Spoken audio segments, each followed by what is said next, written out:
Irmãos, abramos nossas Bíblias no Evangelho de Mateus, capítulo 18. Mateus, capítulo 18, verso 1. Naquela hora, aproximaram-se de Jesus os discípulos, perguntando: quem é, porventura, o maior no reino dos céus? Vamos ainda ao Evangelho de Marcos. Marcos, capítulo 9. Vamos ler a partir do verso 33. Tendo eles partido para Cafarnaum, estando ele em casa, interrogou os discípulos: de que é que discorríeis pelo caminho? Mas eles guardaram silêncio, porque pelo caminho haviam discutido entre si qual era o maior. E ele, assentando-se, chamou os 12 e lhes disse: se alguém quer ser o primeiro, será o último e servo de todos. Trazendo uma criança, colocou-a no meio deles, e tomando-a nos braços, disse-lhes: qualquer que receber uma criança tal como esta, em meu nome, a mim me recebe. E qualquer que a mim me recebe, não recebe a mim, mas ao que me enviou. E ainda no Evangelho de Lucas, capítulo 9, verso 46. Lucas 9, 46. Levantou-se entre eles uma discussão sobre qual deles seria o maior. Vamos lembrar que essas narrativas que lemos, essa manifestação e discussão dos discípulos se dá após a segunda menção da cruz realizada pelo nosso Senhor Jesus. Esse é um detalhe importante. Nosso Senhor mencionou a cruz explicitamente 3 vezes entre o Monte da Transfiguração e o próprio evento do Calvário. 3 vezes. Os versículos que lemos, quando discutiam sobre o maior no reino, isso ocorreu após já a segunda menção explícita do Senhor sobre a cruz. E ainda vamos a mais um texto, Mateus, capítulo 20. E vamos ler cuidadosamente a partir do verso 17. Estando Jesus para subir a Jerusalém, chamou à parte os 12 em caminho e lhes disse: eis que subimos para Jerusalém, e o Filho do Homem será entregue aos principais sacerdotes e aos escribas, e eles o condenarão à morte, e o entregarão aos gentios para ser escarnecido, açoitado e crucificado, mas ao terceiro dia ressurgirá. Aqui nós temos a terceira e última menção explícita da cruz para os discípulos. Verso 20. Então se chegou a ele a mulher de Zebedeu, com seus filhos, e adorando-o, pediu-lhe um favor. Perguntou-lhe ele: que queres? Ela respondeu: manda que no teu reino estes meus 2 filhos se assentem, um à tua direita e o outro à tua esquerda. Mas Jesus respondeu: não sabeis o que pedis. Podeis vós beber o cálice que eu estou para beber? Responderam-lhe: podemos. Então lhes disse: bebereis o meu cálice, mas o assentar-se à minha direita e à minha esquerda não me compete concedê-lo. É, porém, para aqueles a quem está preparado por meu Pai. Ora, ouvindo isto, os 10 indignaram-se contra os 2 irmãos. Então Jesus, chamando-os, disse: sabeis que os governadores dos povos os dominam, e que os maiorais exercem autoridade sobre eles. Não é assim entre vós, pelo contrário. Quem quiser tornar-se grande entre vós, será esse o que vos sirva. E quem quiser ser o primeiro entre vós, será vosso servo, tal como o Filho do Homem, que não veio para ser servido, mas para servir e dar a sua vida em resgate por muitos. Vamos orar. Querido Pai Celestial, com confiança e expectativa, apresentamos Tua palavra lida a Ti. Colocamos-a nas Tuas mãos, para que o Senhor mesmo a administre sobre os nossos corações. Esperamos em Tua graça, cuidado, fidelidade e benevolência. Sê misericordioso conosco, nos falando ao coração, pois em Ti confiamos e esperamos. Em nome do Senhor Jesus. Amém. Queridos irmãos, antes de darmos passos no encargo dessa primeira sessão, eu gostaria de rapidamente recordar com os irmãos, poucas palavras, algo do que compartilhamos ontem, já que hoje nós temos muitos irmãos que nos tiveram aqui ontem. O encargo que o Senhor depositou, tem depositado em meu coração para esses dias de comunhão, está ligado a esse tema mesmo, comunhão cristã. A sua fonte, a sua beleza e os seus desafios. Falamos ontem que talvez poucos temas nas Escrituras têm sofrido mais violência do que o tema comunhão cristã. O significado dele, a beleza dele, o escopo da comunhão, o significado da comunhão. Então ontem nós examinamos alguns textos em particular onde aparece a palavra koinonia. Não é a única palavra para comunhão no Novo Testamento, é uma delas. Mas é uma palavra que tem um sentido muito particular, pois ela é aplicada por João, vimos ontem, quando escreve sua primeira epístola no capítulo 1, dizendo que essa é a comunhão ou koinonia que o Pai tem com seu Filho Jesus Cristo. Então a partir daí examinamos em João 17, 6 características da comunhão da divindade, ou da comunhão da trindade, se assim quiser. E vimos que em apenas um capítulo, e aí nós já deixamos de lado João 14, João 15, João 16, que são capítulos profundos nesse tema. Examinamos apenas o capítulo 17 de João e destacamos 6 características da comunhão da trindade, ou da comunhão da divindade. Então nós vimos que, gostaria de repeti-las para os irmãos que anotaram, parece que alguns se confundiram um pouco na ordem, nas suas anotações. Nós mencionamos no capítulo 17 de João, os versos 4 e 5 primeiramente, onde o nosso Senhor Jesus, nesse capítulo chamado por alguns estudiosos de o Santo dos Santos da Bíblia. Alguns disseram que antes de lermos esse capítulo, nós deveríamos tirar as sandálias de nossos pés, porque o lugar que pisamos é terra santa. Como poderia ser diferente? Se nós temos o sumo sacerdote, aquele que intercede por nós, ainda em carne, antes de completar a sua obra então consumada no Calvário, orando ao Pai, expressando a beleza, profundidade, a alegria, completude da comunhão que ele tem com o Pai, e então dizendo que a sua vontade, o seu desejo, e por isso ele realizaria aquela obra próxima da cruz do Calvário, é que essa koinonia, ela não fosse apenas uma realidade entre Pai, Filho e Espírito, mas que essa koinonia fosse estendida a nós. Não rogo somente por estes, mas também por aqueles que vierem a crer em mim por intermédio da tua palavra. Esse é o verso 20. A fim de que todos sejam um, mas não apenas todos sejam um e ponto final. Aí há uma vírgula. E fala que tipo de um é esse e que tipo de unidade, de comunhão são estas. Assim como és tu, ó Pai, em mim, e eu sou em ti, também sejam eles em nós.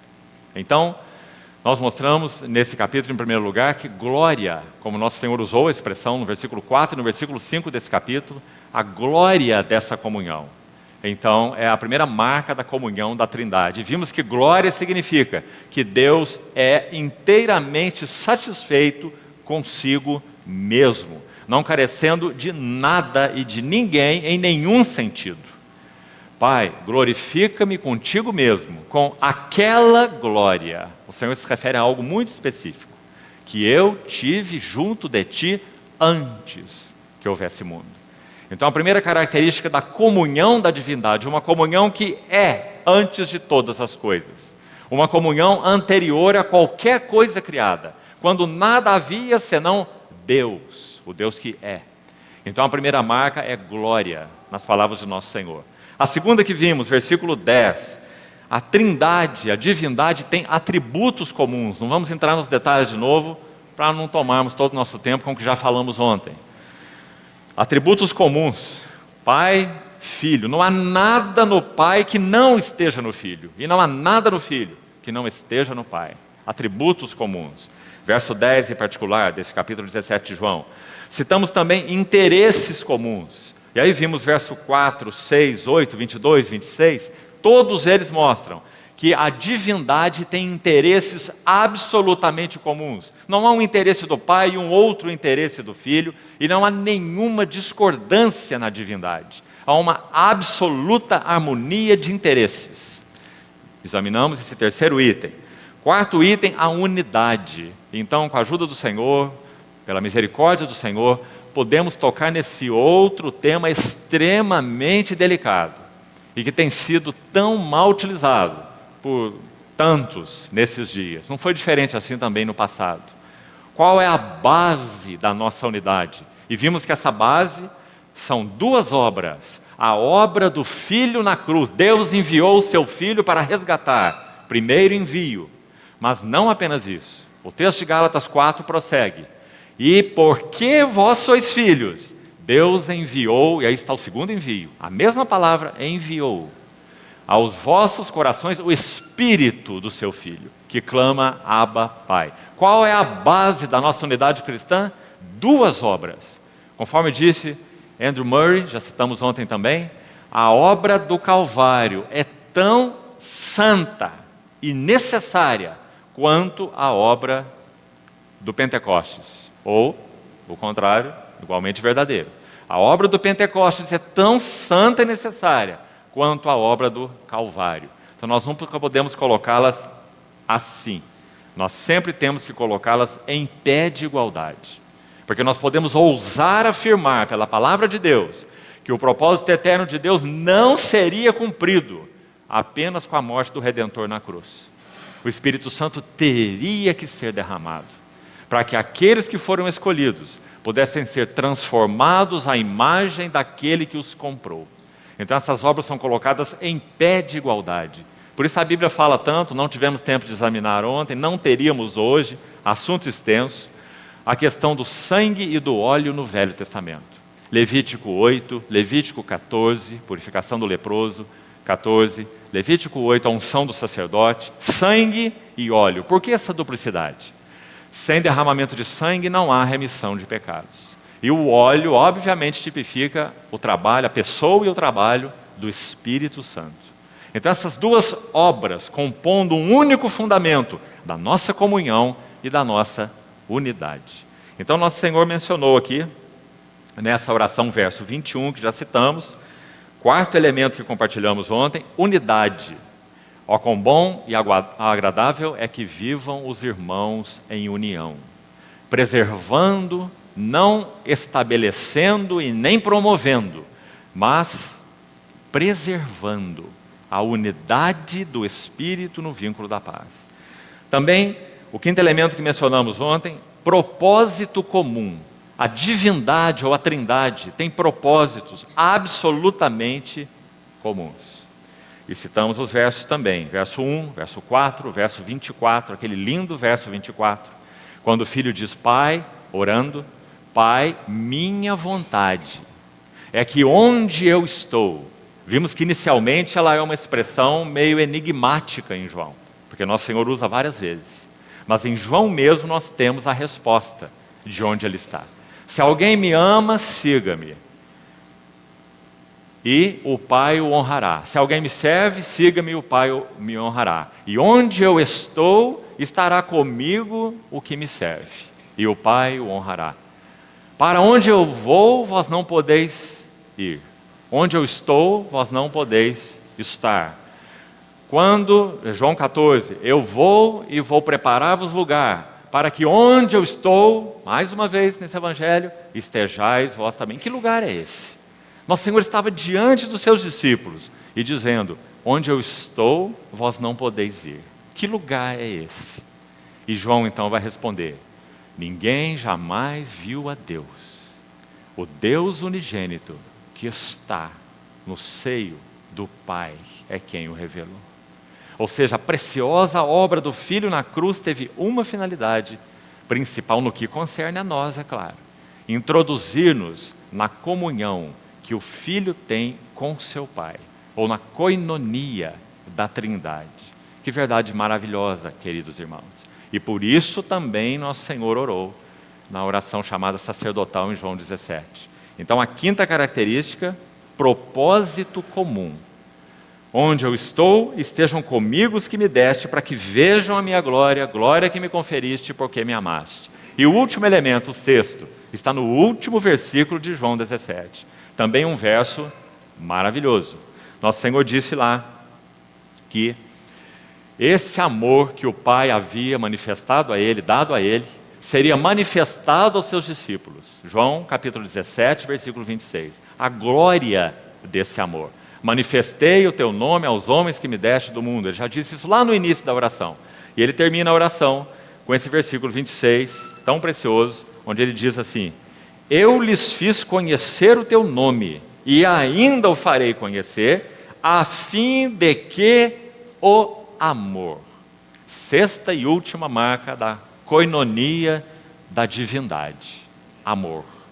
O amor com que me amaste não foi um amor que iniciou na encarnação. Esse é o amor que é um fato eterno entre Pai, Filho e Espírito. O amor com que me amaste esteja neles, e eu neles esteja. Nesse mesmo evangelho nós vamos encontrar duas expressões do Senhor. Uma em João 5:20. É a única vez que aparece. Tão enfática, tão simples e por isso tão linda. Sabe, o Senhor disse lá, João 5:20, o Pai ama o Filho. Simplesmente isso. Essa era a segurança de seu viver. Essa era a segurança de seu ser. Essa era a segurança de seu serviço. O Pai ama o Filho. Mas não só isso. João mesmo, 14:31. Sabe o que lemos lá? Eu amo o Pai. O Pai ama o Filho, disse o Senhor. E também disse o Senhor: eu amo o Pai. Então ele ora no final dessa oração chamada sacerdotal que lemos: o amor com que me amaste esteja neles, e eu neles esteja. Louvado seja o nome do Senhor. Essa é a comunhão da divindade. Então, irmãos, que tema é esse, a comunhão cristã? Qual é a base da nossa comunhão? Não é uma base geopolítica, em nenhum sentido. A base da nossa comunhão é um fundamento de duas obras: a obra de redenção do Filho e a obra de habitação do Espírito Santo. Esse é o fundamento da nossa comunhão. É única e exclusivamente nesse fundamento que nós temos comunhão, em nenhum outro fundamento. Qual é o desafio da nossa comunhão, ou o fato? Vamos primeiro ao fato. Se essa é a base, então qual é o fato espiritual? Fato é que todos os que verdadeiramente professam o nome do Senhor Jesus são um nele, uma família, membros dele, essa é a linguagem de Paulo, e membros uns dos outros. Membros de Cristo, membros uns dos outros. Esse é o fato espiritual, graças a Deus, imutável, irreversível, irrevogável. Base, duas obras. Fato, todos que professam o nome do Senhor são uma família nele, pertencem a ele e se pertencem uns aos outros. E então o desafio, onde concluímos ontem. Qual é o nosso desafio? Nosso desafio não é estabelecer um testemunho. Nosso desafio é dar testemunho dessa verdade que já foi estabelecida pela obra do Redentor e pela habitação do Espírito Santo. Agora, aí então concluímos ontem. Como podemos responder a esse desafio? É um grande desafio. Dar testemunho da magnitude, santidade, beleza da obra do Filho e da obra do Espírito, que são a base da nossa comunhão. Então, como nós podemos dar testemunho? Amados irmãos, parece que examinando as Escrituras é muito claro, e também só há um caminho. Amando e servindo a todos os nossos irmãos. Todos aqueles que professam o nome do Senhor. Esse é um grande desafio, porque nós somos tão exclusivistas. Costumamos basear a nossa comunhão em tantas coisas, sutis muitas delas. Por exemplo, em simpatias. Por exemplo, em níveis culturais. Níveis sociais. Qual é o nosso desafio? Repetindo, e como podemos dar conta dele? Amando e servindo uns aos outros no corpo de Cristo. Porque pertencemos a Ele e pertencemos uns aos outros. Nada poderá honrar a obra do Filho e nada poderá honrar a obra do Espírito Santo sem essa realidade. Amar e servir uns aos outros. Então aí, nós concluímos ontem. Agora, irmãos, vamos dar o passo, com a ajuda do Senhor, para o nosso encargo para essa primeira sessão. Esses textos que lemos, vou repetir o que coloquei no início, as três primeiras leituras que fizemos em Mateus 18, Marcos e Lucas, representam a segunda menção da cruz, como já disse, explícita do nosso Senhor Jesus, antes que ela fosse um fato consumado. Enquanto ele mencionava isso, o que os discípulos diziam entre si? Qual deles seria o maior? Quando o Senhor fez a pergunta, que ele já sabia qual era a resposta, uma pergunta, digamos, retórica, nosso Senhor disse, o que vocês estavam conversando pelo caminho? Não é gentil esse nosso Senhor? Aquele que sonda a mente, sonda os corações e conhece todas as coisas? O que vocês iam conversando pelo caminho? E diz assim, eles guardaram silêncio. Parece crianças reprovadas, não é? Não podemos falar para ele, afinal de contas nós estamos falando de coisas que penso ele não vai nada gostar. Nós estávamos perguntando entre nós quem seria o maior. Quem será? Quem que ele chamou primeiro será entre nós? Foi o Simão, quem sabe? Então quem sabe o Simão é o maior. Foi o João? Então quem sabe é o João. A terceira vez que o Senhor faz menção da cruz, ele estava imediatamente à sombra da cruz.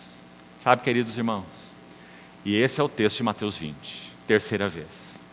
Quando nosso Senhor menciona a cruz pela terceira vez, se você estuda com cuidado, Mateus 20 a 26, a unção de Maria de Betânia, 20 de Mateus a 26, onde a unção é registrada. E assim os relatos no Evangelho de Marcos, também no Evangelho de Lucas, você vai chegar a uma conclusão. O Senhor tinha 12 discípulos obtusos. Eles não conseguiam compreender a angústia e a agonia do coração do seu Senhor. A terceira menção da cruz é feita imediatamente anterior, possivelmente ao domingo, quando nosso Senhor entra em Jerusalém, na chamada entrada triunfal em Jerusalém. Muito provavelmente isso ocorreu no domingo. E nós sabemos que na quinta-feira, o nosso Senhor então vai ser preso, se entrega e vai ser crucificado. No sábado à noite, antes da entrada triunfal em Jerusalém, o que acontece? A unção de Maria em Betânia. Imediatamente após o Senhor ter mencionado a cruz a terceira vez, então é dito dos discípulos, eles nada compreendiam a respeito dessas coisas. Abra, por favor, Lucas capítulo 18, sobre isso, para que não apenas citemos, mas você possa ler o versículo. A mesma narrativa que nós lemos em Mateus 20, apenas que em Mateus 20 nós temos os detalhes. O pedido da mãe de Maria, a atitude dela, a resposta do Senhor, o que ela disse, o que o Senhor disse para ela, para Tiago e João, seus dois filhos. Aqui em Lucas 18, verso 31, nós temos o mesmo contexto, só que de maneira bem resumida. Não é dito aqui nada sobre aquele pedido de Maria ao Senhor. Mas olhe com atenção. Tomando consigo os 12, disse-lhes Jesus: eis que subimos para Jerusalém. O Senhor está na sua última subida a Jerusalém. A subida definitiva e final, porque Ele vai à cruz. Nessa subida o que acontece? Ele diz: vai cumprir-se ali tudo quanto está escrito por intermédio dos profetas no tocante ao Filho do Homem. Pois será Ele entregue aos gentios, escarnecido, ultrajado e cuspido. E depois de o açoitarem, tirar-lhe-ão a vida. Mas ao terceiro dia ressuscitará. Terceira menção da cruz. Veja o verso 34. Eles, porém, nada compreenderam acerca dessas coisas. E o sentido dessas palavras era-lhes encoberto, de sorte que não percebiam o que ele dizia. Mas então, no meio desse nada compreendiam dos 12, houve uma mulher que compreendeu a agonia e a angústia do coração do Senhor. E foi essa então que unge a cabeça e os pés do Senhor naquele sábado à noite, antes que ele entre em Jerusalém, aclamado como rei no domingo e então crucificado finalmente no final da semana. Esse é o contexto onde nós vemos Mateus 20. Agora nós vamos retornar ao contexto de Mateus 20, onde a narrativa é explícita, e vamos examinar algumas coisas então que têm a ver com a nossa comunhão cristã e que pelejam contra, atentam contra a comunhão cristã. E vamos entrar nesses aspectos com a ajuda do Senhor, mais práticos. Mateus 20, então, dos versos 17 a 19 que já lemos, o Senhor faz essa última menção da cruz e não tem ninguém ali para participar da comunhão dos seus sofrimentos. Então, no verso 20, chega-se a ele a mulher de Zebedeu e com seus 2 filhos, e agora, note aí, adorando-o, pediu-lhe um favor. Irmão, o que você acha dessa adoração? Maria, adorando-o, pediu-lhe um favor. Acho que nós não poderíamos dar outro nome para essa adoração, senão uma adoração contaminada. Uma adoração com segundas intenções. Adorando, lhe pediu um favor. Respondeu-lhe Jesus: que queres? Ela respondeu. Você sabe que essa Maria é tia, humanamente falando, de Nosso Senhor. Assumindo como que uma autoridade de uma tia, de uma mulher mais velha, ela não apenas pede algo ao Senhor, ela pede ao Senhor que ordene. Ela diz: manda, que no teu reino. Hoje pela manhã, quando compartilhávamos um grupo de irmãos, nós vimos o perigo de tirarmos essa peça no eterno propósito de Deus chamada o reino, apenas uma peça, não há nada de mais elevado nela do que nas outras peças, e colocarmos essa peça como central, como se reinar fosse o eterno propósito de Deus para nós. Então Maria menciona isso: no teu reino, que os meus 2 filhos se assentem. Ora, irmãos, como que nós vemos a narrativa desse texto? Nós podemos ter, talvez de primeira mão, 2 maneiras de interpretar. Uma mãe cuidadosa, com seus 2 filhos, né? O Tiaguinho e o Joãozinho, e ela quer que os 2 tenham lugares especiais no reino do Senhor. Uma ótima mãe, mas completamente equivocada no que concerne ao reino de Cristo. Então ela faz esse pedido ao Senhor e é dito assim: o Senhor responde. As palavras que são ditas a ele sempre são levadas a sério.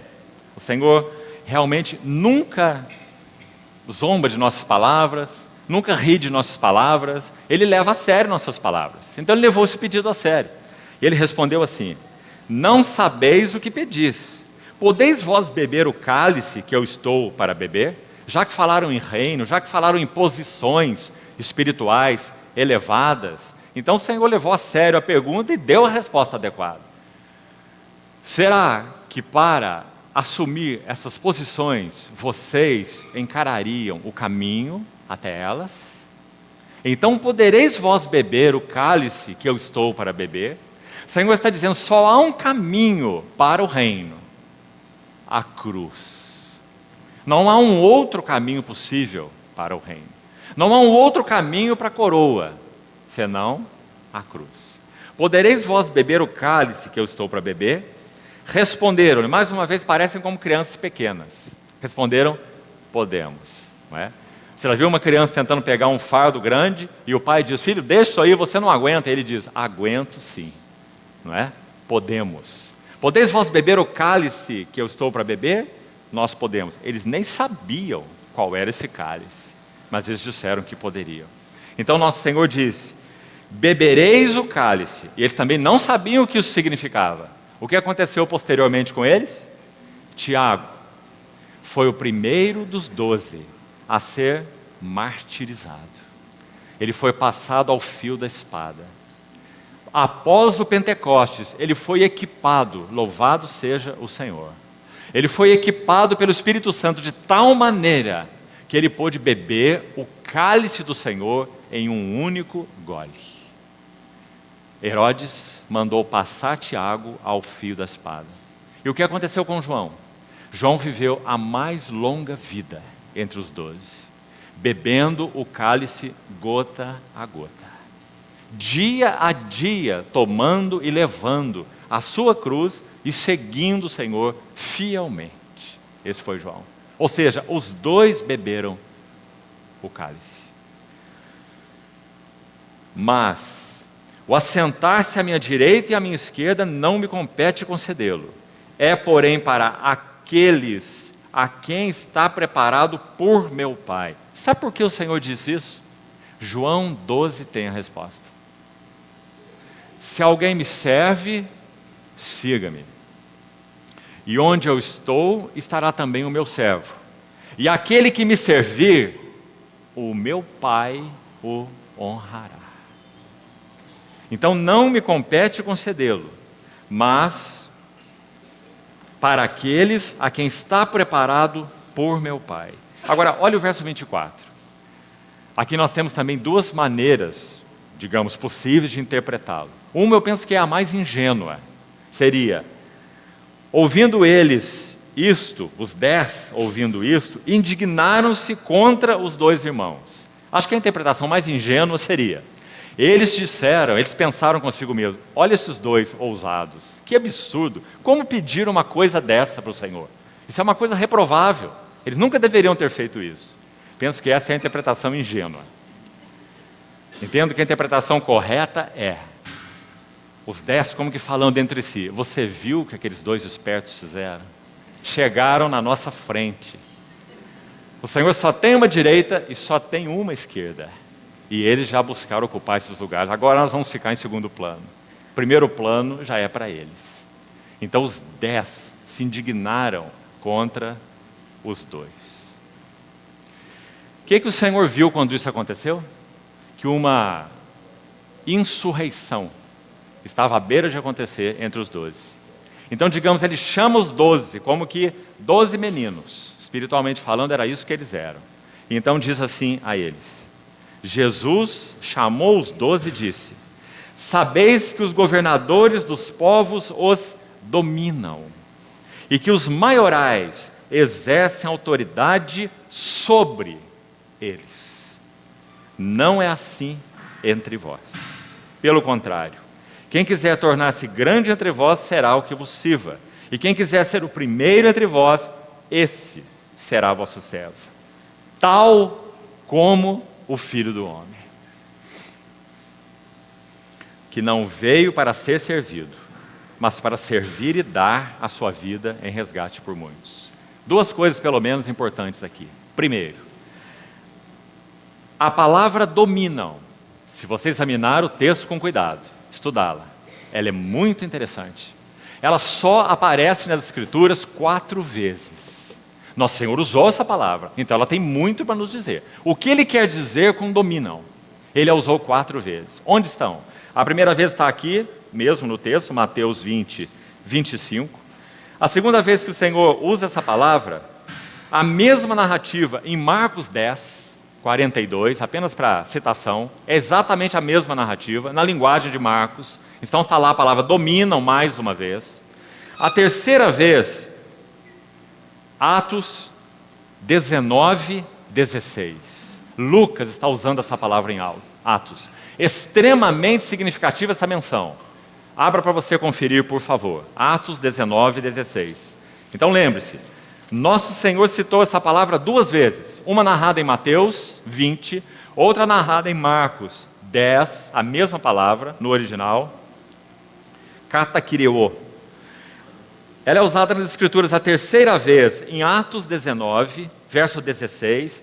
Para termos o contexto, olha o verso 15. Mas o espírito maligno lhes respondeu. Quando aqueles 7 filhos de um judeu exorcista chamado Seva, exorcistas ambulantes, eles estavam expelindo espíritos imundos. Então, nessa ocasião, contra esse espírito maligno, desde o verso 12 aí, 13 você tem o contexto, eles usaram o nome de Jesus a quem Paulo serve, como se fosse uma vara mágica. Esconjuro-vos em nome de Jesus a quem Paulo prega. Então nós sabemos o que aconteceu. É dito que aquele espírito maligno partiu, aquele homem com o espírito maligno, partiu para cima deles, rasgou as suas vestes e eles tiveram que sair dali debandados. Então é dito assim no verso 16. O possesso do espírito maligno saltou sobre eles, e agora nós temos a palavra subjugando. Irmãos, foi essa palavra que nosso Senhor usou. Por que nós estamos destacando isso? Porque qualquer tipo de subjugo, qualquer atitude de subjugar, é uma atitude que procede não do Senhor. O espírito maligno partiu sobre eles, subjugando-os ou dominando-os. Então o Senhor usou essa palavra quando falou disso com os seus 12, dizendo: entre os povos, os maiorais subjugam, mas dominam, mas entre vós não será assim. Então há uma última menção dessa palavra, e veja quem a usa, é Pedro.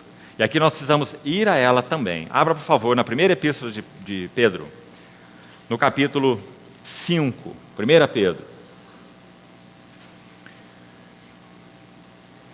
Pedro ouviu muito bem essas palavras que nosso Senhor falou com os 12, lá estava ele.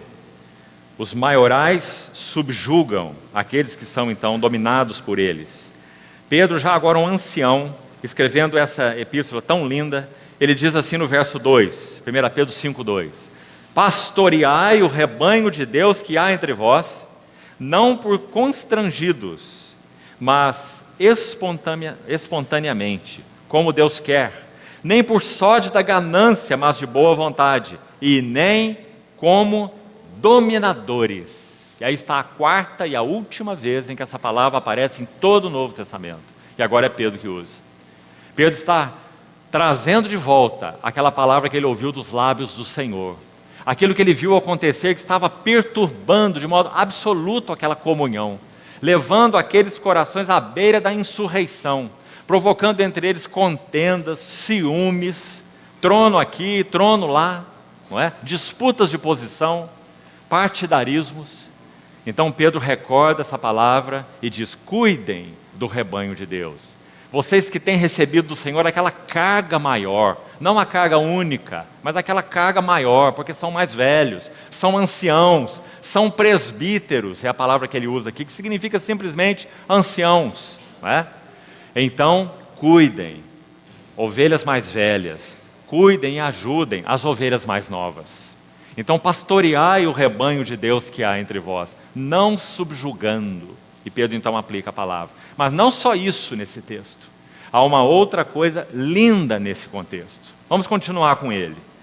Quando Pedro usa essa palavra, então, não como subjugadores, dominadores dos que vos foram confiados, porque pertence a outro. não a nós. Então nos foram confiados, não são propriedade nossa, em nenhum sentido. Antes, tornando-os modelos do rebanho. Então ele diz, ora, logo que o Supremo Pastor se manifestar, se esse serviço for fiel, nos moldes como Pedro colocou aqui, então vós recebereis a imarcessível coroa de glória. Agora, olhe com atenção o verso 5. Rogo igualmente aos jovens, sede submissos, uns, ou para com os que são mais velhos. Outro sim, no trato de uns com os outros, cingivos. Queria que os irmãos notassem essa palavra. É menção única no Novo Testamento, e ela é muito especial. Principalmente se nós a contrastamos com a palavra dominadores do versículo 3. Sabe por quê? Já vimos o que significa os dominadores no verso 3, né? Aqueles que subjugam. Pedro vai fazer um contraste, vai falar sobre mútua submissão no versículo 5, e vai dizer para sermos, particularmente os jovens, né, submissos para com os mais velhos, e no trato uns com os outros, cingivos todos de humildade, porque Deus resiste aos soberbos, contudo aos humildes concede sua graça. Qual é a beleza dessa palavra cingivos? Você sabe que no português, na nossa versão, você vai encontrar a palavra cingidos em outros lugares. Exemplo, 1 Pedro 1,13. Cingindo o vosso entendimento, sede sóbrios, e esperar inteiramente na graça que vos está sendo trazida na revelação de Jesus. Efésios 6, Paulo vai dizer, cingindo-vos com a verdade. Lembra-se, quando ele fala da armadura de Deus, não é a mesma palavra na língua original. A palavra cingivos usada aqui por Pedro é única, não aparece em outro lugar. E ela significa vestir um avental de escravo. Amados irmãos, Pedro realmente aprendeu. Aquele, podemos dizer, que se indignou, junto com mais 9, contra aqueles 2 que fizeram aquele pedido, agora ele aprendeu. Agora ele é um ancião, que havia seguido o Senhor por tantos anos. Sabemos que o caráter de Cristo foi formado na vida de Simão, o Pedro. Você lembra que quando ele se preocupou com o João, no capítulo 21 do Evangelho de João, quando o Senhor tem aquela hora tremenda com Pedro de restauração, depois de uma restauração pessoal, o Senhor apareceu a Pedro após a ressurreição, tem aquele tempo de restauração vocacional no Mar da Galileia, João 21. Pedro, tu me amas, Pedro, tu me amas. Então, quando aquilo conclui, o Senhor diz, segue-me. E Pedro vê que um outro também estava seguindo. E sabemos que esse outro é o João. Então Pedro diz, e aquele que também está seguindo o Senhor, o que vai ser dele? E o Senhor diz, isso não te compete. Quanto a ti, segue-me. O discipulado de Pedro começou com segue-me nos evangelhos e conclui com segue-me. Então agora nós estamos lendo na sua epístola o resultado desse maravilhoso discipulado, desse ancião agora Pedro. E ele está dizendo, no trato uns com os outros, vistam aventais de escravos, de servos. Não é precioso, irmão? Nós precisamos nos perguntar, quando os irmãos olham para nós, é assim que eles nos têm visto? Eles nos têm vistos vestidos com que tipo de roupa? Os irmãos, quando olham para nós, como eles nos veem? Eles nos veem com aventais de escravos? Uma roupa muito específica, que era usada por aqueles que iam fazer o trabalho de escravo, destinado ao escravo. Não há outra maneira de respondermos ao desafio da comunhão no corpo de Cristo, se não vestirmos aventais de escravos. Agora, amados irmãos, quanto da cruz precisa ser trabalhado em nós, para que isso deixe de ser palavra, teoria, cânticos. Quantos cânticos cantamos sobre a cruz, sobre o caminho da cruz? Palavras, e passem a ser realidade no trato uns com os outros. No trato uns com os outros, cingi-vos todos de humildade, não como dominadores, mas usando aventais de servos. Então, concluindo o texto de Mateus 20, voltemos lá para concluirmos aquele texto, o verso 28. Um dos versos chaves dos 4 evangelhos. Tal como o Filho do Homem, que não veio para ser servido, mas para servir e dar. Muito rapidamente eu queria mostrar algo para os irmãos. Volte uma folha da sua Bíblia, por favor. Mateus 19. Olha uma coisa aqui. Mateus 19, 16. Não vamos ler os textos, apenas se localize aí. O Senhor tem um encontro com alguém que é chamado de um jovem rico. E você sabe o que aconteceu. Ele demonstra seu desejo de seguir o Senhor. E ele diz, então, o Senhor fala sobre praticar os mandamentos, ele diz que tem observado aquilo desde a sua mocidade, então o Senhor fala sobre vender tudo e segui-lo, e ele então não pôde seguir o Senhor. Por que esse jovem não pôde seguir o Senhor? Qual era a motivação do coração dele? Medo de perder. Por causa do medo de perder, ele não pôde seguir o Senhor. Irmãos, mesmo entre nós cristãos, essa é uma das motivações, digamos assim, pelas quais nós podemos nos relacionar com o Senhor. Não conseguimos seguir com o Senhor, porque temos medo de perder, seja lá o que for. Seja coisas, seja bens, seja reputação, seja lá o que for. Medo de perder. Há uma segunda motivação na sequência. Quando esse jovem rico, então, retirou-se, é dito no verso 22, triste, porque era dono de muitas propriedades, mais uma motivação é exposta. Porque é dito no verso 25, que os discípulos ouviram o que o Senhor disse aí, é muito difícil um rico entrar no reino, ficaram maravilhados e disseram que, sendo assim, quem pode ser salvo? Jesus fitou neles o olhar e disse, isso é impossível aos homens, mas para Deus tudo é possível. Então lhe falou Pedro. Esse Pedro. Quanto o Senhor foi paciente. Por outro lado, quanto nós louvamos o Senhor por essa vida. Essa vida em si mesma obstinada. Né? Um covarde que se passava por corajoso. Né? Alguém que achava que se conhecia tão bem, que iria com o Senhor até a morte. E a gentileza, o amor, a perseverança, o cuidado do Senhor, tomando essa vida pela mão e conduzindo até ser aquele que nós lemos lá na epístola. Um caráter tão maravilhoso daquele ancião Pedro. Né? Mas ele não é ainda assim aqui. Então é ele que interrompe mais uma vez aí e diz assim, verso 27, eis que nós tudo deixamos e te seguimos. Algo muito honrado, né? Mas qual é a motivação dele? Que será, pois, de nós? Então a motivação dele aqui é o que iremos ganhar. A motivação do jovem rico era medo de perder. A motivação de Pedro era desejo de ganhar. Irmãos, nós temos seguido ao Senhor por desejo de ganhar. Quem sabe ganhar o reino. Você segue o Senhor para ganhar o reino? Essa é uma motivação espúria. Nós seguimos ao Senhor pelo Senhor. Onde quer que tu fores, irei eu. Onde quer que pousares, ali pousarei eu.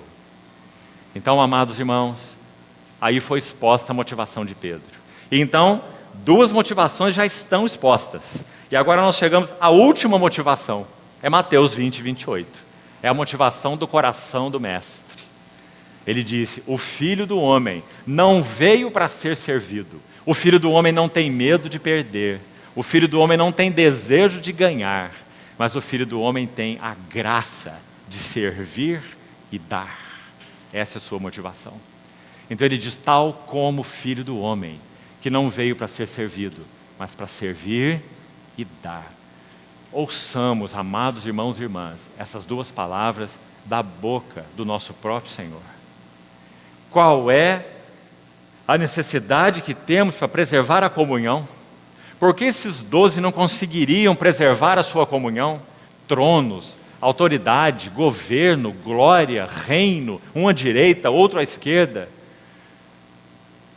Tal como o Filho do Homem, que não veio para ser servido, mas para servir e dar a sua vida em resgate de muitos. Deixe-me dizer algo que nós não mencionamos ontem, sem me alongar. Faça sua própria pesquisa. Ontem falavam sobre a beleza da palavra koinonia. Ela também tem mais um uso, que nós sequer mencionamos ontem. Sabe qual é? Assistência. Quando Paulo escreve 2 Coríntios 8:9, que eles pediram a graça de participar da assistência aos santos, os pobres da Macedônia, naquela oferta para os perseguidos da Judéia, lembra-se? A palavra usada ali é koinonia. Não é maravilhoso? Ou seja, dar, inclusive materialmente, é expressão de koinonia. Porque dar é o espírito da Trindade. Tal como o Filho do Homem que veio servir e dar. Dar é koinonia, comunhão. Que maravilhoso que essa palavra tenha sido usada assim. Porque poderíamos ficar retidos apenas aos outros usos dela e deixarmos isso de lado, não é? Porque isso toca nosso bolso, isso toca o que temos. Ninguém tem em vista aquilo que é propriamente seu, senão cada qual o que é dos outros. Ninguém considerava exclusivamente sua nada das coisas que possuía, tudo, porém, lhes era comum. Como isso se chama? Koinonia. Dar. Graças ao Senhor. Irmãos, não há povo que faça isso na terra como a igreja do Senhor. Precisamos aprender a expressar nossa koinonia também dessa maneira. Vamos seguir. Ainda para irmos concluindo essa primeira sessão. Vamos falar um pouco sobre esses inimigos da comunhão, ou desafios da comunhão.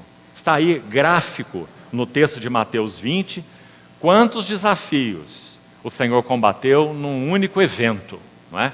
Falou sobre domínio, tratou o assunto do ciúme, dos ciúmes, da soberba, da contenda, dos partidarismos, das preferências, não é? Como que dizendo, eu não tenho preferência por Pedro e nem por João, não é?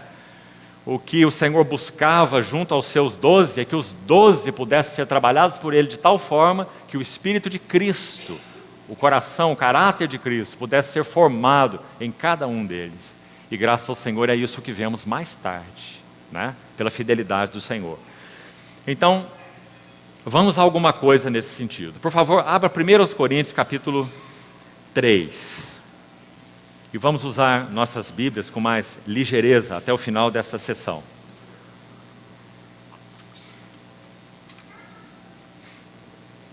Primeiros Coríntios 3. Eu, porém, irmãos, não vos pude falar como a espirituais, e sim como a carnais, como a crianças em Cristo. É muito interessante que haja entre irmãos, até alguns eruditos realmente, que dizem que não existe algo chamado cristão carnal. Muito interessante essa expressão, porque a Bíblia nos diz que há o cristão chamado carnal. Andai no Espírito e jamais satisfareis a cobiça da carne, porque a carne luta contra o Espírito. E se não respondemos às demandas do Espírito e fazemos o que é do nosso querer, Gálatas 5, então nós somos carnais. Aliás, Paulo usa essa expressão muito enfática no verso 2, parte final, quando ele diz, ainda sois carnais. A única alternativa nossa aqui, para ser coerente com o que é dito por muitos, seria dizer assim, esses aqui não são verdadeiramente convertidos. Né? Seria a única alternativa. Aí nós iríamos entrar em problemas. Porque Paulo, quando começa essa carta, se refere a ele como santos e chamados para serdes de Jesus Cristo. E a igreja de Deus que está em Corinto. Né? Então, qual era a carnalidade deles? Verso 2. Leite vos dei a beber, não vos dei alimento sólido, porque ainda não podeis suportá-lo, nem agora ainda o podeis, porque sois carnais. Porque havendo entre vós ciúmes e contendas. Nós fomos a esse versículo por causa de Mateus 20. Foi exatamente o que aconteceu entre aqueles 12. Havendo entre vós ciúmes e contendas, não é assim que sois carnais. 3 vezes a expressão é repetida. Versos 1, 2 e 3. E andais segundo o homem. Quando alguém, pois, diz eu sou de Paulo e o outro eu sou de Apolo, não é evidente que andais segundo os homens? Segundo alguns manuscritos originais, há uma 4ª menção da palavra carnais aqui. Não aparece na tradução revista e atualizada, porque ela não consta de todos os manuscritos. Mas há manuscritos que colocam esse verso assim: eu sou de Apolo, eu sou de Paulo. Outro diz, eu sou de Apolo. Não é evidente que sois carnais, mais uma vez, e andais segundo os homens. Teriam 4 ênfases, né? Agora, irmãos, como nós enfrentamos, de acordo com as Escrituras, e vamos a elas, para concluirmos essa primeira sessão, esse assunto de ciúmes e contendas? Como podemos expressar a verdadeira comunhão? Como nós podemos ser aqueles que servem e dão? Como nós podemos ser libertos do medo de perder, mas também do desejo de ganhar, na nossa motivação de andar com o Senhor? Então vamos a uns textos. Abra, por favor, a Epístola de Tiago, capítulo 4. Tiago, capítulo 4, verso 11. São tão delicadas essas duas exortações de Tiago que vamos ler aqui, que nós então selecionamos numa lista que estamos iniciando agora, que eu gostaria então de citar para os irmãos, para que aprendamos a preservar essa preciosa comunhão para a qual nós fomos chamados, que tem como base a oferta do Redentor e a habitação do Espírito Santo, como falamos, né? Olha o que Tiago diz no capítulo 4, verso 11. Olha a delicadeza desse versículo. Irmãos, não faleis mal uns dos outros. Tão delicado, né? Porque a nossa língua, amados irmãos, é tão solta, é tão terrível. Sabe como nós costumamos falar mal dos outros? De várias maneiras. Uma delas é assim: irmão, eu vou confidenciar algo a você, mas precisa ficar entre mim e você. Então nós falamos mal dos nossos irmãos. Essa é uma maneira sutil, tão pecaminosa, como se nós não utilizássemos essa verborragia, né? Então, a exortação de Tiago: irmãos, não faleis mal uns dos outros. Olha a delicadeza da segunda exortação. Tiago capítulo 5, verso 9. Irmãos, muito interessante ele começar com essa palavra, não é? Por que será que ele começa com irmãos? É claro, ele está dizendo, nós somos uma família.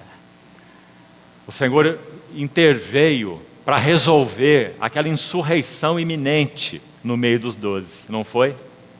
Porque eles eram sua família, os 12 escolhidos, não é? Que o Senhor arduamente e pacientemente estava discipulando. Então Tiago, com o mesmo espírito do seu mestre, ele diz, irmãos, capítulo 5, verso 9, ele é ainda mais delicado. Ele diz, não vos queixeis uns dos outros. Digamos agora, ele foi além. Não apenas não fale mal, mas não se queixe. Paulo em Filipenses 2 diz assim, nada façais por partidarismo ou vanglória. Em Filipenses 2 ainda ele diz, fazei tudo sem murmurações, queixas e nem contendas, para que vos torneis irrepreensíveis, filhos de Deus inculpáveis, no meio de uma geração pervertida e corrupta, no qual resplandeceis como luzeiros no mundo. Então, olha irmãos, as chaves de Tiago para preservarmos a comunhão. Sabe em que ocasião ele coloca isso? Dê um passo para trás. O que está em Tiago 3? A chamada menção completa sobre a língua. A língua é fogo, é um mundo de iniquidade. Então ele vai dizer, irmãos, não faleis mal uns dos outros. E vai além, não vos queixeis uns dos outros. Graças a Deus, amados irmãos. Porque quando estudamos a comunhão, nós começamos lá, a comunhão da Trindade. Aqueles aspectos que citamos, a interhabitação, a interpenetração, a pericoreses, quantas coisas maravilhosas. Aquelas características de João capítulo 6, que se nós não tivéssemos sido criados, elas permaneceriam como são, porque são características do Deus Trino. Na comunhão da divindade, em nada depende de nós. A glória, os atributos comuns, o amor, a unidade, a plenitude da comunhão, não é? Então, estudarmos a comunhão na Trindade estudar a base da nossa comunhão, que preciosidade, a oferta do Filho, a habitação do Espírito, tantas coisas maravilhosas. Mas nós precisamos ser ajudados além disso. Precisamos ser ajudados assim como Tiago e outros, vamos ler, estão nos ajudando.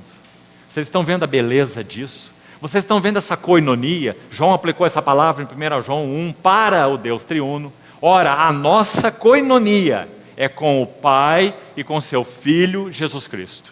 Não é? Então precisamos ouvir a exortação desses que conheceram muito bem o que essa koinonia significava. Estão nos ajudando a não quebrar essa koinonia, por nada que seja. Então não fale mal de seu irmão. Então não se queixe de seu irmão. Vamos ver o que mais as Escrituras nos dizem. E selecionamos alguns versos.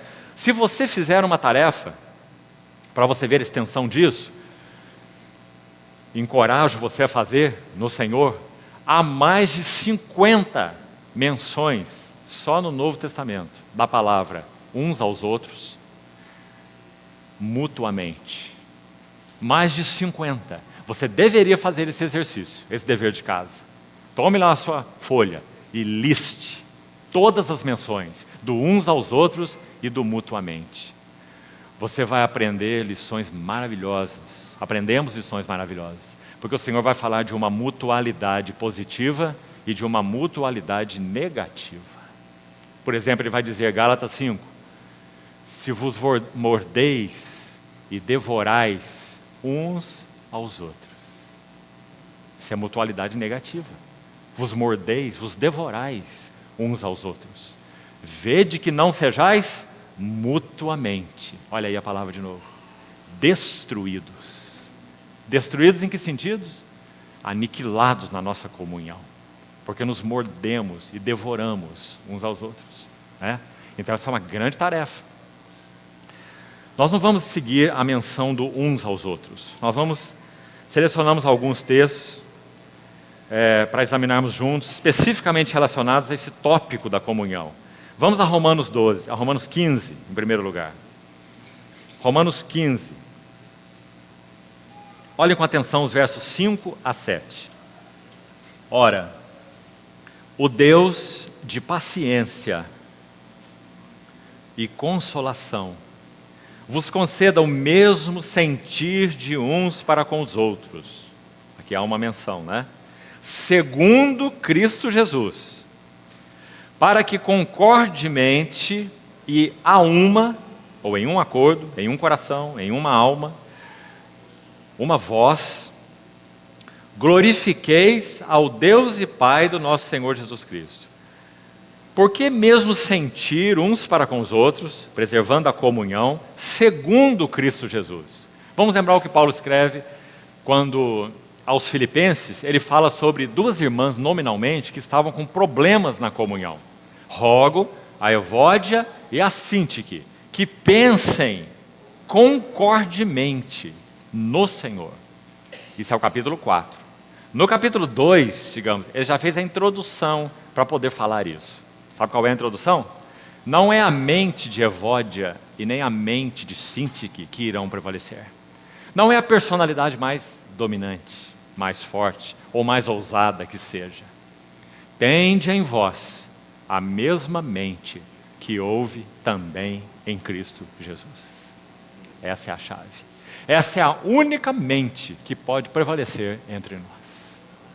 Então depois ele vai fazer o seu rogo, né? Aqui a mesma coisa. Verso 5. O mesmo sentir de uns para com os outros. Verso 6.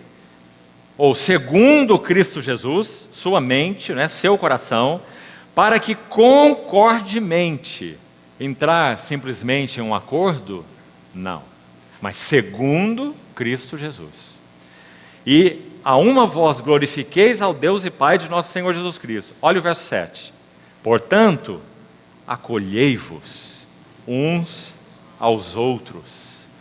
De novo, como também Cristo nos acolheu. Irmãos, sem dúvida, imagino, esse verso é conhecido de todos nós. Mas olha algumas implicações, que não sei se todas as vezes, Ou alguma vez já pensamos sobre elas. Acolher uns aos outros, como também Cristo nos acolheu, significa: nós não nos acolhemos com bases em simpatias. Nós não nos acolhemos com base em afinidades. Guarde muito bem essas duas coisas. Nossa comunhão não se baseia em afinidades. Nossa comunhão não se baseia em simpatias. É claro e normal que nós podemos ter mais comunhão com uns do que com outros. Nada de anormal. Mas que essa comunhão não tenha como base afinidades e nem simpatias. Tenha como base o que, então? A comunhão de Cristo Jesus, segundo a carga de Cristo Jesus para aquela comunhão. Será que você já não observou na sua vida que em determinados tempos, especialmente aqueles que já viveram mais com o Senhor, nós tivemos relações particulares, mais intensas, com determinados irmãos, e que depois deixou de ser assim, não por problemas, não por discórdias, não por nenhuma atitude carnal de qualquer parte, mas porque um propósito foi cumprido em um determinado tempo, e agora então outro propósito será cumprido em um outro tempo. Quem sabe com outras pessoas até. Não é? Isso é normal. Mas que nossos relacionamentos não se baseiem em simpatias e nem em antipatias. Quando as sinagogas foram estabelecidas, isso aconteceu. Por um lado, as sinagogas têm um aspecto positivo. A palavra de Deus foi guardada no cativeiro babilônico por causa das sinagogas. Esse é o aspecto positivo. Mas o aspecto negativo é que eles fizeram sinagogas de carpinteiros, sinagogas de ourives, sinagogas de pedreiros, sinagogas de associações de classe. Então as afinidades das sinagogas era a profissão comum. Que o Senhor nos guarde dessas coisas no corpo de Cristo. O corpo de Cristo não é uma sinagoga, não é uma associação de classe, porque nossa comunhão não tem base em simpatias e não tem base em afinidades. Ainda em Romanos 12, veja o que Paulo diz. Romanos 12, verso 3, outro texto tão importante, irmãos, nesse tema. Romanos 12, de 3 a 5. Olhe com atenção. Porque pela graça que me foi dada, digo a cada um dentre vós que não pense de si mesmo além do que convém. Isso quebra a nossa comunhão. Antes, pense com moderação, segundo a medida da fé que Deus repartiu a cada um. Irmãos, que lindo verso. Vamos devagar com ele. Primeiro, não pense de si mesmo além do que convém. O que vai determinar a medida adequada do nosso pensamento sobre nós mesmos? Porque todos nós temos pensamentos sobre nós mesmos. Que não demos lugar à falsa humildade. Como podemos pensar adequadamente sobre nós? A próxima frase nos dá a chave. Pense antes com moderação. Vamos colocar em outras palavras mais claras. Pense antes com uma justa estima. Sabe o que é uma justa estima? Exemplo, apóstolo Paulo. Eu, de mim mesmo, nada sou. Sabe o que mais? Em mim, Cristo fala. Paulo usou ambas as frases. Será que ele tem uma estima adequada sobre ele? Eu, de mim mesmo, nada sou. O príncipe dos pecadores. Quanto a mim, blasfemo, insolente e perseguidor da igreja. Mas também, em mim, Cristo fala. Digo, não eu, mas o Senhor. Isso é uma justa estima, né? Então, queridos irmãos, quanto nós podemos ter problemas na comunhão por falsa modéstia e falsa humildade. Quantos problemas na comunhão. Sabe, é muito fácil quando nós oramos assim: ó Senhor, o Senhor sabe que eu sou um miserável pecador. Mas sabe o que é difícil? É o irmão do nosso lado dizer assim: você é um miserável pecador. Então, quanto de falsa modéstia existe entre nós e de falsa humildade? Nos nossos corações, de todos nós, por natureza. E como esses demônios podem colocar sua cabeça para fora para serem decepados? Salmo 36, 9. Em ti está o manancial da vida, e na tua luz nós vemos a luz. Sonda-me, ó Deus, e conhece meu coração. Prova-me, conhece meus pensamentos. Não pense de si mesmo além do que convém. Vê se há em mim algum caminho mau e guia-me pelo caminho eterno. Graças a Deus por essa oração de purificação, que todos nós devemos e podemos, na nossa vida de relação com o Senhor, fazermos em todo o tempo. Para que o Senhor use use aquele, use essa situação, use aquela circunstância, use aquele ímpio, use aquele irmão, use tudo e todos, para que o nosso coração seja mostrado na luz. Então aqueles vermes em nós possam ser exterminados, porque eles não resistem à pungente luz da graça, da glória do nosso Senhor Jesus. Porque esse nosso Senhor Jesus exterminou a todos eles na sua cruz. Então, amados irmãos, pense com justa estima. Não pense mais, porque isso seria orgulho. Não pense menos, porque seria falsa humildade. Você tem que saber qual é a medida da fé que Deus repartiu a você. É por causa dessa orientação aqui, veja como é consistente esse ensino, que Paulo vai dizer assim no verso 6, olhe lá rapidamente. Tendo, porém, diferentes dons segundo a graça. Dons, por um lado, bênçãos de Deus, equipamento espiritual para servirmos uns aos outros, para que a igreja do Senhor possa ser edificada. Por outro lado, nunca se esqueça, dons andam junto com carne. Exemplo, a Assembleia de Corinto. O Espírito Santo quer apurar o dom, amadurecer o dom e tratar com a carne. Então, esse era o fato na igreja dos Coríntios. Paulo inicia a carta dizendo: em tudo fostes enriquecidos nele, em toda palavra, em todo conhecimento, e não vos falta nenhum dom. E Paulo era grato ao Senhor por isso. Dons espirituais não são problemas entre nós, são dádivas, né? Mas eles eram carnais. E usavam esse equipamento para criar todo tipo de problema. Disputas, contendas, ciúmes, partidarismos e divisões entre eles, né? Então pense de você mesmo com uma justa estima. Ela é baseada no quê? Na fé que Deus tem repartido a você. Por isso, como falamos no verso 6, diferentes dons nós temos segundo a graça que nos foi dada. Se profecia, seja segundo a proporção da fé. O que esse versículo está nos ensinando? Você vai falar pelo Senhor, então não fale palavra que você leu no último livro e nem escutou na última conferência. Você vai falar pelo Senhor, então fale segundo a proporção da tua fé e não da fé dos outros. Compreendeu, irmão?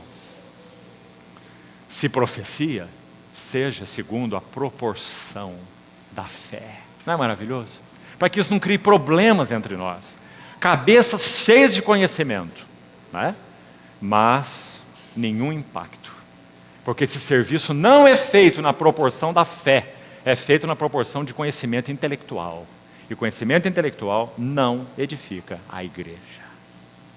Então pense de si mesmo com justa estima, segundo a medida da fé que Deus repartiu a cada um. Maravilhoso.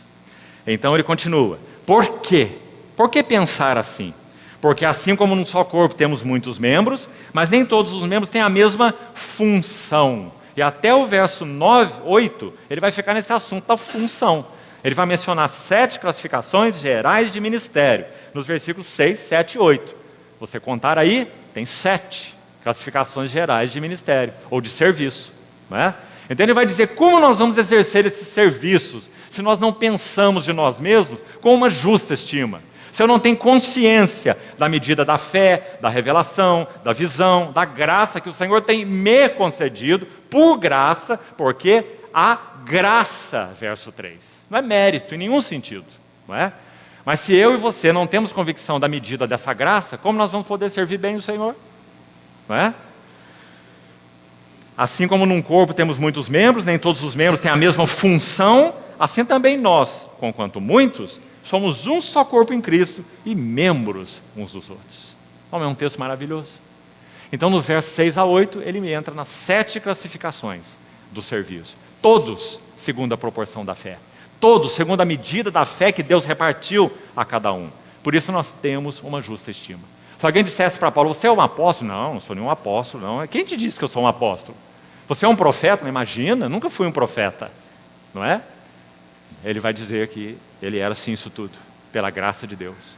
Um pregador, apóstolo, mestre dos gentios, né? Nenhuma falsa modéstia e nenhum orgulho espiritual.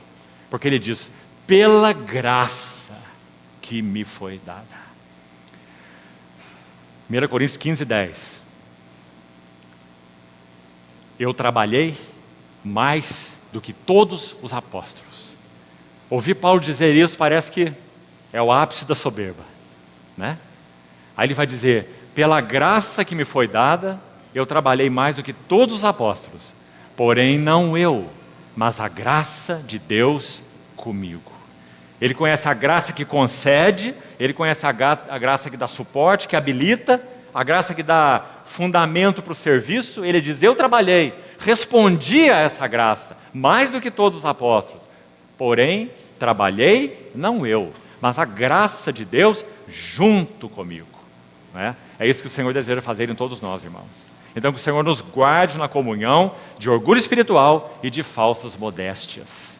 Que nós tenhamos lá para nós, lá no nosso tesouro secreto. Você não precisa, não deve, não pode se intitular de nada. Quem nós somos? Servos, irmãos, não é? Mas nós devemos saber qual é a medida que o Senhor tem repartido a nós. Medida pela qual nós responderemos a Ele naquele dia. Bem está, servo bom e fiel. Foste fiel no pouco, sobre o muito eu te colocarei. Bendito seja o Senhor. Vamos a mais alguns textos, rapidamente, nosso tempo já se esgotou. Romanos 12, 16, bem rápido, diz assim: tende o mesmo sentimento uns com os outros. Em lugar de seres orgulhosos, condescendei com, aqui um cuidado, com o que é humilde. Esse o aqui não está se referindo a pessoas. Não está dizendo condescenda com aquele que é humilde. É mais do que isso, implica nisso também. Mas é mais, a ideia é condescendam com aquilo que é humilde. Percebeu a diferença? Aquilo que é humilde. Lavar os pés dos discípulos é aquilo que é humilde. O Senhor condescendeu com aquilo que é humilde, aliás, o mais humilde. Porque Ele vai dizer, vós me chamais o mestre e o Senhor, e eu sou. E se eu, sendo Senhor e mestre, vos lavei os pés. Ou seja, condescendeu com aquilo que é humilde. Né? Então é isso que Paulo está dizendo aqui, para que a nossa comunhão não seja quebrada. Condescendamos com aquilo que é humilde entre nós. E não sejais sábios aos vossos próprios olhos. Aqui acho que tem mais um conselho que podemos ser ajudados com ele. Sabe, irmãos? Se nós temos na nossa comunhão 50 irmãos, e nós olhamos para esses 50 irmãos como 50 mestres, nós vamos andar muito rápido na nossa jornada com o Senhor. Porque nós vamos aprender de todos eles, de uma forma ou de outra forma. Porque nós temos um coração de aluno.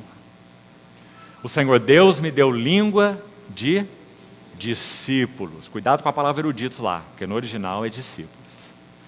Ele me desperta todas as manhãs, desperta o meu ouvido para que eu ouça como os discípulos. Esse foi o nosso Senhor.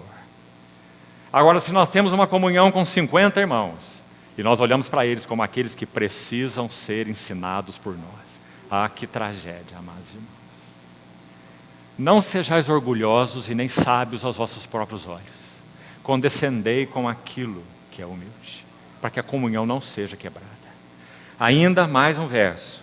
Deixa eu citar para você aqui duas coisas, duas frases. Não vamos passar por elas rápido, não. Uma é de um autor de um clássico da história da igreja, chamado Tomás. Esse Tomás escreveu, possivelmente, para alguém chamado Kempis. Então, a obra Tomás A. Kempis, um A craseado.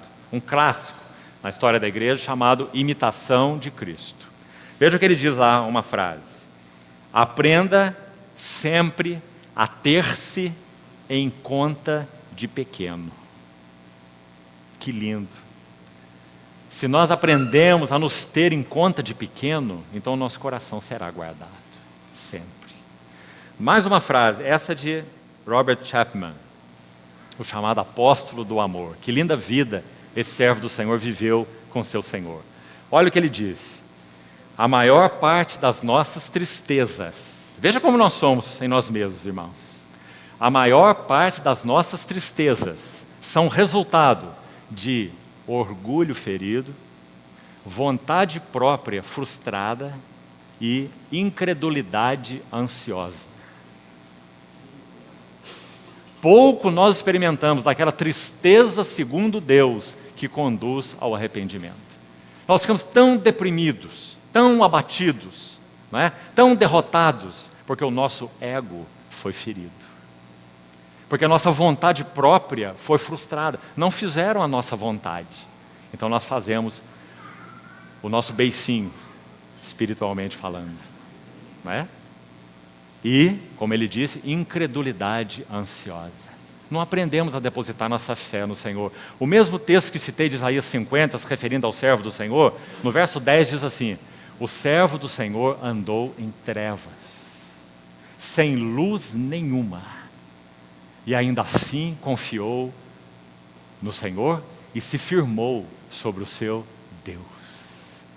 Não é maravilhoso? Isaías 50, 10.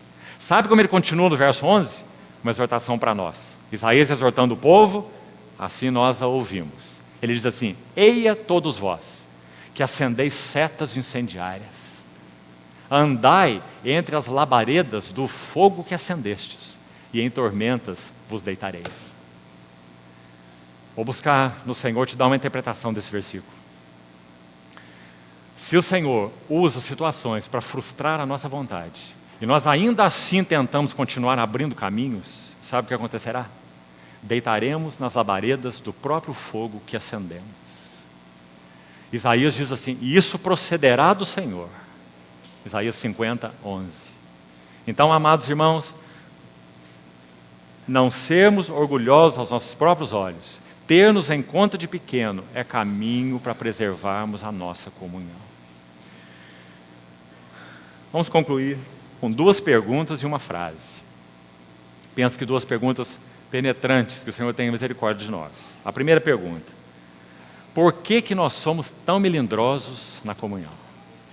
Sabe como muitas vezes nos parecemos? Há uma plantazinha que muda de nome conforme a região do Brasil. Na região onde eu moro se chama dormideira. Você mal toca na dormideira, ela já se encolhe e se fecha. Muitas vezes assim nós parecemos na nossa comunhão. Enquanto os outros estão aí, na normalidade, ou quem sabe até falando boas coisas de nós estamos muito bem, né? De cabeça erguida. Mas quando alguma coisa, de alguma maneira, nos fere, nos toca, nos atinge, então nós nos fechamos como aquela plantinha delicada, né? A dormideira. Por que nós somos tão melindrosos na nossa comunhão? Abra sua Bíblia, por favor, em João capítulo 5. Veja o que o Senhor disse aqui. João capítulo 5. Preste atenção.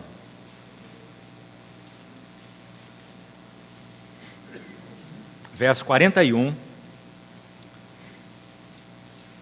Eu não aceito glória que vem dos homens. Por isso ele não era melindroso. Por isso ele pôde receber cuspes, açoites e bofetões. Ser escarnecido, insultado. Verso 42. Sei, entretanto, que não tendes em vós o amor de Deus. Eu vim em nome do meu Pai, e não me recebeis. Se outro vier em seu próprio nome, certamente o recebereis. Agora escute esse verso 44. Como podeis vós crer, se aceitais glória uns dos outros? E contudo não procurais a glória que vem do Deus único? Veja, aqui está a resposta da pergunta. Por que nós somos tão melindrosos na nossa comunhão? Porque, irmãos, nós temos um desejo escondido nos nossos corações por honra e glória. Isso nos faz tão melindrosos. Quando não recebemos a devida honra ou a devida glória, então nós nos fechamos para a comunhão. E nós vamos buscar estreitar a comunhão, que nesse caso não é comunhão nenhuma, com aqueles que nos dão honra e nos dão glória. Como podeis vós crer se buscais glória uns dos outros? Nosso Senhor, nesse versículo então, até mesmo nos disse que essa motivação nos impede de avançar na fé, na vida da fé, porque nós buscamos glória e honra uns dos outros. Não é possível crer se buscamos glória e honra uns dos outros. Muito impactante esse versículo. Segunda pergunta. Segundo o texto que lemos em Pedro, 1 Pedro 5, em que consiste a autoridade? A autoridade é uma realidade no reino de Deus ou não? Há esferas de autoridade diferentes no reino de Deus ou não? A autoridade é uma realidade no reino de Deus e há esferas diferentes de autoridades no reino de Deus. Mas o que é autoridade no reino de Deus? O que o nosso Senhor nos ensinou? Aquele que quiser ser o primeiro entre vós, esse seja o que vos sirva. Nós já comentamos outras vezes em outros contextos. Queria usar essa figura para você meditar sobre ela. Você se lembra antigamente nos circos, quando aquelas pirâmides, então, circenses, eram feitas? Você se lembra como elas eram feitas? Não sei se ainda hoje existe isso. Aquelas pessoas pequenas, muito fortes, né? Teriam que ser basicamente da mesma estatura, né? Então, quase todos eram pequenos, não é difícil, não é fácil achar muitas pessoas altas e fortes, né? Então eles eram pequenos, estatura aí mediana, e tinham aí 1,70 m de altura e 1,70 m de largura, né? E eles se abraçavam na base da pirâmide, né? Punham os braços sobre os ombros dos outros, e então a pirâmide humana começava. E subiam mais uns nos seus ombros, sobre os ombros desses outros, e outros, e outros, e lá no topo da pirâmide, é onde nos chamava a atenção, né? Nós olhávamos para quem está no topo. E quem estava no topo? O mais fraquinho, pequeno e leve entre eles, né? Essa é uma linda figura, porque isso é o corpo de Cristo. Mas nós fazemos pirâmide invertida. Lá em cima estão os superstars, e para eles nós olhamos. Não é verdade? Paulo disse assim em Efésios 2, a igreja é edificada sobre o fundamento. Quem que está no fundamento? Os apóstolos e profetas. E Jesus Cristo é a pedra angular. E todos nós estamos sobre esses ombros. Essa pirâmide humana tem quase 2000 anos. Certamente, então, nós somos os mais fraquinhos nessa analogia, né? Os dos últimos dias. Aqueles que é dito deles na carta a Filadélfia, que eles têm pouca força, mas ainda assim, pela graça do Senhor, guardam seu nome, né? Então, amados irmãos, assim preservamos a comunhão. Nosso desejo, irmãos mais velhos, irmãs mais velhas, deve ser que muitos subam sobre os nossos ombros, pela graça do Senhor. E nós possamos dar um suporte de vida, de graça, de revelação, de ajuda, de encorajamento para todos eles, segundo a medida da fé que Deus repartiu a cada um de nós. Então, queria concluir com mais uma frase. Aqui no caso vou citar de quem é. Precioso servo do Senhor, que foi martirizado por ordem direta de Hitler durante a Segunda Guerra Mundial. Um alemão chamado Dietrich Bonhoeffer. Olha o que ele escreve sobre comunhão. Preste atenção. A comunidade cristã confiará somente no singelo servo da palavra de Jesus, porque sabe que assim está sendo conduzida não por sabedoria ou por arbitrariedade humana, mas pela palavra do bom pastor. A questão da confiança espiritual, tão intimamente ligada à questão da autoridade, por isso estamos lendo esse texto, a questão da confiança espiritual, tão intimamente ligada à questão da autoridade espiritual, decide-se na fidelidade com que alguém cumpre o serviço de Jesus Cristo. É uma frase maravilhosa. A confiança espiritual, que está tão ligada à autoridade, ela se decide na fidelidade com que alguém cumpre o serviço de Jesus Cristo. E claro, no espírito e na mente de Jesus Cristo. Senão não é o serviço de Jesus Cristo, né? E ele termina assim: fidelidade com que alguém cumpra o serviço de Jesus Cristo, e jamais nas qualidades extraordinárias que ele dispõe. equipamento intelectual, oratória, conhecimento em qualquer nível. Encontrará autoridade somente aquele que não busca a autoridade própria. Aquele que, sujeito à autoridade da palavra, é um irmão entre os irmãos. Graças ao Senhor. Então, irmãos, que o Senhor continue falando ao nosso coração, nos ajude a retomar esses textos. Penso que eles são para ser lidos de joelhos na presença do Senhor, para que Ele trate com toda essa, me permitam, a força da palavra, imundície que há nos nossos corações, para que a comunhão possa ser preservada no vínculo da paz. A comunhão que foi promovida às custas do precioso sangue do Senhor Jesus. Uma pequenina palavra de encorajamento para os irmãos aqui. Essa comunhão que agora está acontecendo aqui em Campinas, já houve uma outra reunião e comunhão dos irmãos há pouco tempo, se não me engano, em novembro, em São Paulo. Ela tem trazido alegria e gratidão para muitos corações, não só nessa região, mas em outras regiões do nosso país. Por quê? Porque aqui há muitos servos do Senhor, irmãos e irmãs, que servem o Senhor há muitos anos.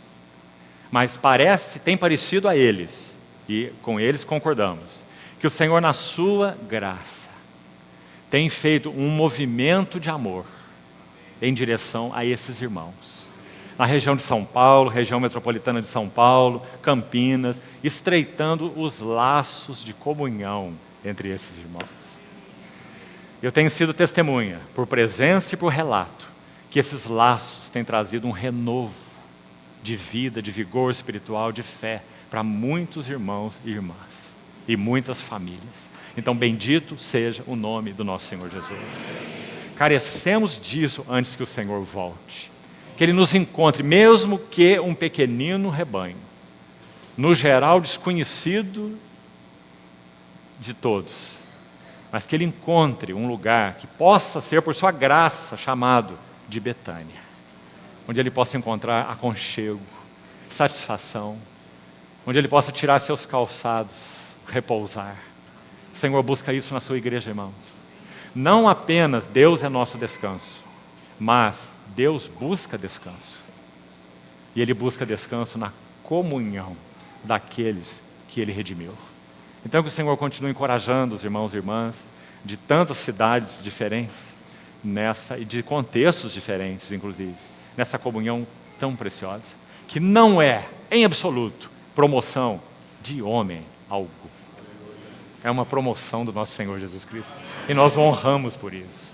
O Senhor continue falando ao nosso coração. Vamos orar para concluirmos essa sessão. Querido Pai Celestial, tão gratos nós somos, porque o Senhor, na sua infinita misericórdia, e por causa do amor ao Teu próprio nome, o Senhor tem estendido Tua mão para essa região do país, assim como para outras. E nós louvamos o Senhor, porque o Senhor tem promovido uma doce e consistente comunhão entre os irmãos. Pedimos ao Senhor que seja assim, crescendo até que o Senhor venha. Que o Senhor realmente encontre Betânias para Ti, nos lares, nas vidas, na comunhão desses irmãos. E Te pedimos mais, Senhor. Te pedimos que o Senhor estreite laços firmes, fortes, duráveis, na comunhão entre esses irmãos, para que o dar e receber do Senhor seja uma realidade entre eles. E que o Senhor edifique para Ti esse pequeno rebanho, que não teme, porque Tu, ó Pai, nos destes o Teu reino. Louvamos-Te, Senhor, por isso. Graças sejam dadas ao Teu bendito nome. Continua falando ao nosso coração, nos encorajando, disciplinando, corrigindo, santificando, purificando a nossa comunhão, Senhor, para que aquilo que é humano, destrutivo, maligno, sutil, não penetre na preciosa e santa comunhão que o Senhor estabeleceu entre os Teus. Assim Te pedimos, em Teu precioso nome. Amém, Senhor.